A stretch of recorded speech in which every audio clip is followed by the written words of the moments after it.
विषम परिस्थिति आ जाए, कितनी भी विषम,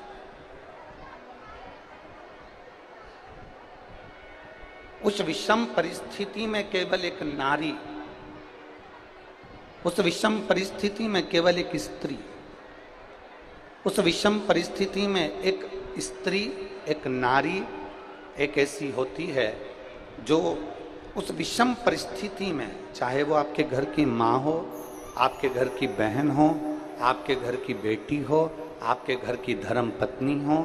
आपके घर की बुआ हो, आपके घर की काकी हो, आपके घर की नानी हो, आपके घर की दादी हो, कोई भी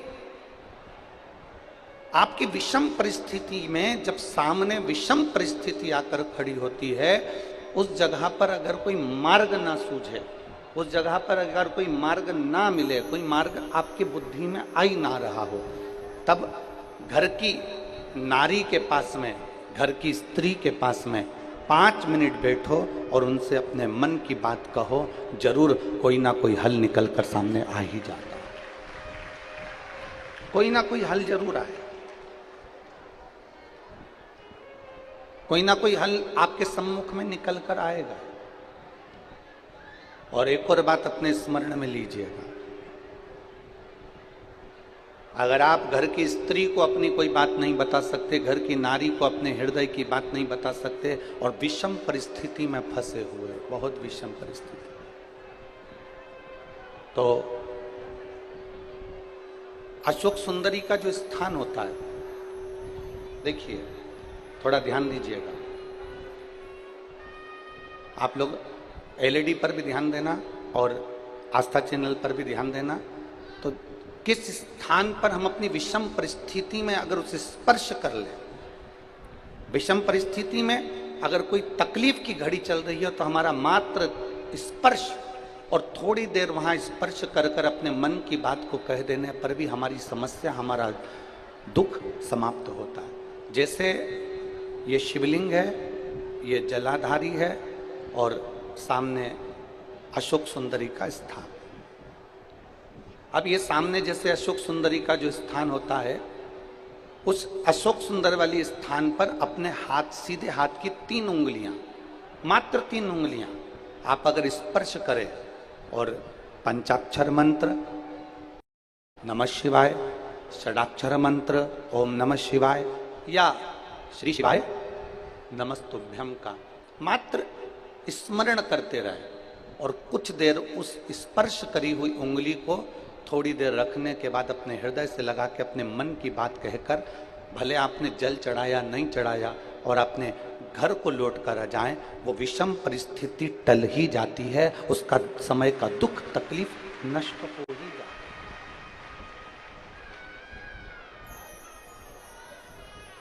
वो एक विषम परिस्थिति को टालने का स्थान है।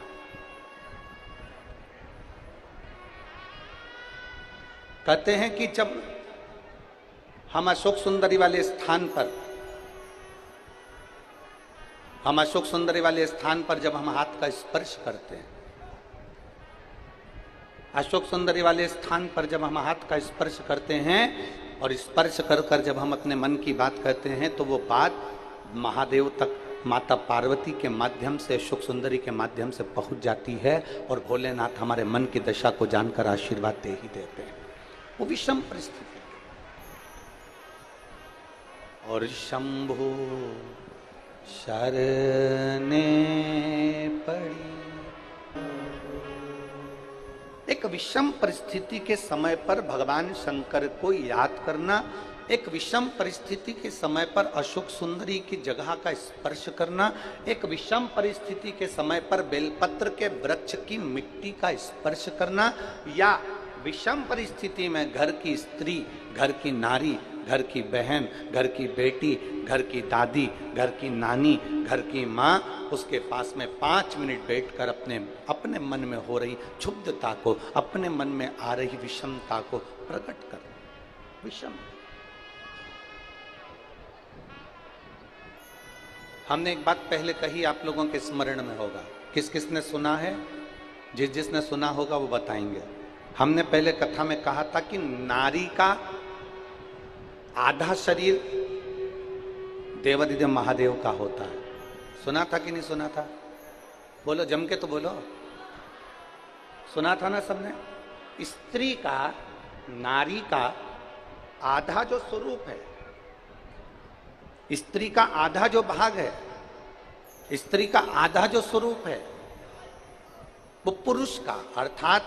देवादिदेव महादेव का भाग है। कई जगह पर कई लोग प्रवचन में कह देते हैं कि अपनी घर की पत्नी को कुछ मत बताओ। कई लोग कह देते हैं कि अपने घर की स्त्री को कुछ मत बताओ। कई लोग कह देते हैं अपने प्रवचन में, आपने भी प्रवचनों में सुना होगा कि घर की नारी को कुछ मत बताओ, घर की स्त्री को कुछ मत बताओ, कुछ मत बोलो, घर की स्त्री को घर आपके मन की दशा बताओ मत। कई लोग प्रवचन में ऐसा कहते हैं, पर शिव महापुराण कभी नहीं कहती। शिव महापुराण कहती है कि जब आपके मन की दशा में कुछ गड़बड़ी चल रही है, आपके हृदय को कहीं ठेस पहुंच रही है, आपकी चित्त वृत्ति को आराम नहीं मिल रहा, आपको बेचैनी हो रही है, आपके हृदय को शांति नहीं है, आपके हृदय को सुकून नहीं है, तो घर में जो स्त्री है, घर में जो नारी है, उसको बैठकर अपने मन की दशा जरूर बताओ, क्योंकि वो स्त्री नहीं, उसमें महादेव का आधा अंश विराजमान है। तुम्हारे हृदय की बात को वो जाने।